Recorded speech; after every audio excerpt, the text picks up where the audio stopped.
Simple interest and compound interest, our next chapter for quantitative aptitude.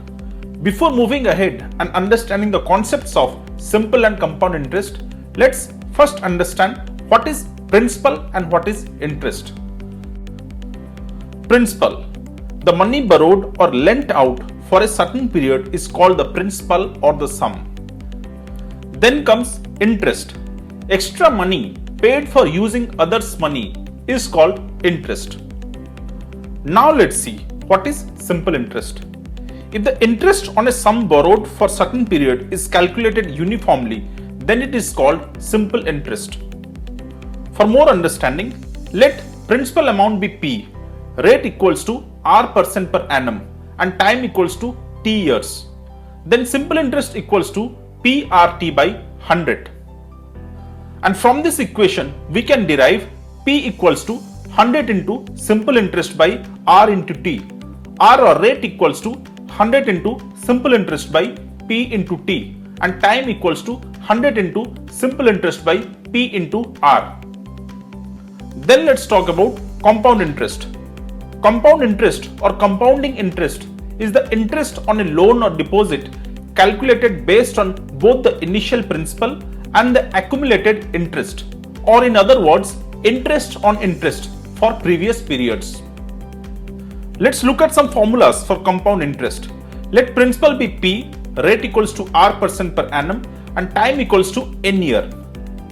So first formula states when interest is compounded annually, amount equals to principal whole into 1 plus rate by 100 whole to the power N.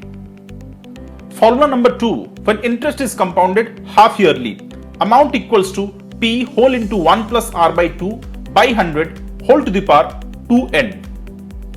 Next formula, when interest is compounded quarterly, amount equals to P whole into 1 plus R by 4 by 100 to the power 4N.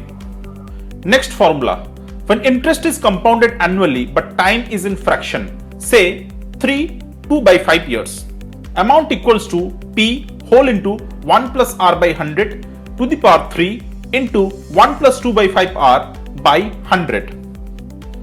Next formula, when rates are different for different years, say R1%, R2%, R3% for first, second and third year respectively, then amount equals to P whole into 1 plus R1 by 100 whole into 1 plus R2 by 100 whole into 1 plus R3 by 100. Now let's solve some questions. What will be the ratio of simple interest earned by certain amount at the same rate of interest for 6 years and that for 9 years? The options are 1:3, 1:4, 2:3, data inadequate or none of these. The right option is option C, 2:3. Let's see how. Here let the principal be P and rate of interest be R%. So required ratio will be P into R into 6 by 100 by P into R into 9 by 100 because it's given that the time frames are 6 years and 9 years respectively. So that is equal to 6 PR by 9 PR, that is equal to 6 by 9 or 2:3. Next question. Mr. Thomas invested an amount of rupees 13,900 divided in two different schemes A and B at the simple interest rate of 14% per annum and 11% per annum respectively. If the total amount of simple interest earned in 2 years be rupees 3,508, what was the amount invested in scheme B? Options are rupees 6,400, rupees 6,500, rupees 7,200 or rupees 7,500. The right option is option A, rupees 6,400. Let's see how. Now according to the question, the total amount that is invested by Mr. Thomas in two schemes A and B is rupees 13,900. So let the sum invested in scheme A be rupees X and that in scheme B be rupees 13,900 minus X. Now let's convert both these principal amounts into simple interest amounts. That will be X into 14 into 2 by 100 plus 13,900 minus X into 11 into 2 by 100. Then it's given that sum of both the interest is rupees 3,508. So that is equal to 3,508. Now let's solve this equation to get the value of X. which gives X equals to 7,500. So the sum invested in scheme B is rupees 13,900 minus 7,500, that is equal to rupees 6,400. Then next question. An automobile financer claims to be lending money at simple interest, but it includes the interest every 6 months for calculating the principal. If he is charging an interest of 10%, the effective rate of interest becomes what? The options are 10%, 10.25%, 10.5% or none of these. The right option is option B, 10.25%. Let's see how. Now let the sum be rupees 100. Now as it is given that the financer includes the interest after every 6 months for calculating the principal, then let's divide the year into two halves, 6 months and 6 months. So simple interest for first 6 months equals to, put in the formula, 100 into 10 into y by 100 into 2, that is equal to rupees 5. Now for the second or the last 6 months, the principal amount will be 100 plus 5, that is equal to 105.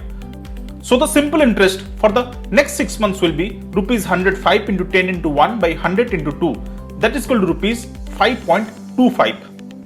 So the total amount at the end of the year will be rupees 100 plus 5 plus 5.25, that is equal to rupees 110.25. So the effective rate is now 110.25 minus 100, that is equal to 10.25%. Next question. A sum of rupees 725 is lent in the beginning of a year at a certain rate of interest. After 8 months, a sum of rupees 362.50 more is lent, but at the rate twice the former.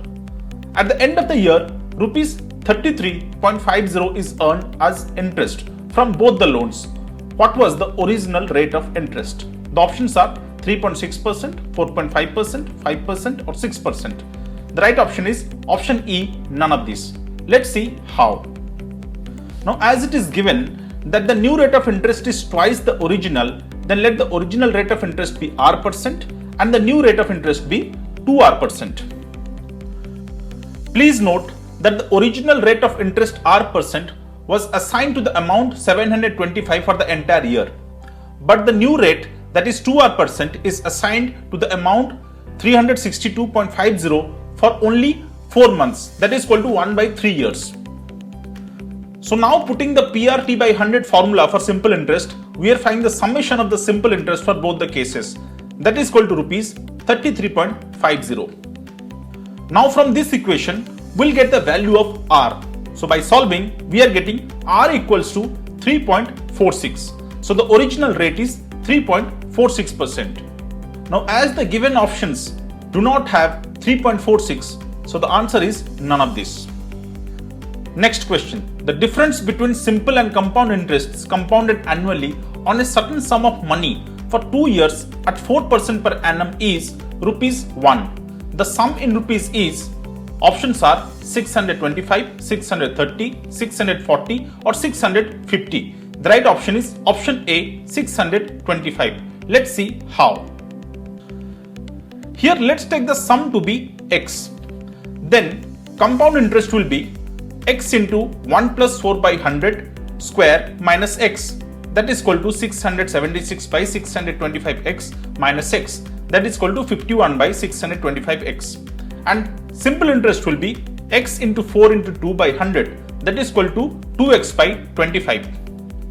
Now it's given that the difference between compound interest and simple interest is rupees 1. So 51x by 625 minus 2x by 25 equals to 1. That implies x equals to 625. So the sum amount is 625. Next question. A bank offers 5% compound interest calculated on half-yearly basis. A customer deposits rupees 1600 each on 1st of January and 1st of July of a year. At the end of the year, the amount he would have gained by way of interest is, the options are rupees 120, 121, 122 or 123. The right option is option B, 121. Let's see how. Here let's first understand what is the value of n or the time. Now as it is given that the interest is calculated half yearly and we have to find the amount's value by the end of the year. So the first deposit's time period is 2 because there are 2 6 months halves in 1 year, and the second deposit's time period or n is equal to 1 because it has to go through only 1 6 months half period. So then straight away putting the values in the compound interest formula and adding both of them, we are getting amount equals to rupees 1600 into 1 plus 5 by 2 into 100 whole square plus 1600 into 1 plus 5 by 2 into 100. That is equal to rupees 3321. So the interest gained is the final amount minus the deposit. That is equal to 3320 minus 1600 into 2. That is equal to 121. Next question. There is 60% increase in an amount in 6 years at simple interest. What will be the compound interest of rupees 12,000 after 3 years at the same rate of interest? The options are rupees 2160, 3120, 3972, 6240 or none of these. The right option is option C, 3972. Let's see how. First, let's consider P as 100. Then in the first case, as it is given, there is 60% increase in an amount in 6 years at simple interest. So let's put these values to find the rate of interest. So R equals to 100 into 60 by 100 into 6. That is equal to 10%. So the interest rate for simple interest is 10%. Now it's given that the rate remains the same for simple interest and compound interest. So for compound interest also, the rate becomes 10%. So now in case of compound interest, P equals to 12,000, T equals to 3 years and R equals to 10% per annum. So compound interest equals to rupees 12,000 into 1 plus 10 by 3's whole cube minus 1. That gives compound interest as rupees 3972. Next question.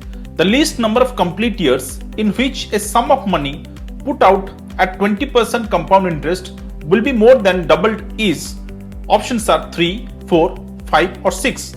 The right answer is option B, 4. Let's see how. Now according to the question, as it is given that the final amount will be more than twice or more than doubled of the principal amount. So P whole into 1 plus 20 by 100 to the power n will be greater than 2P. That implies 6 by 5 to the power n will be greater than 2. So now let's find the value of n. For that, let's keep on multiplying 6 by 5 with 6 by 5 till we get a value which is greater than 2. So 6 by 5 into 6 by 5 into 6 by 5 into 6 by 5 will be greater than 2. So if we multiply 6 by 5 4 times with itself, the value will be greater than 2. Hence n equals to 4 years.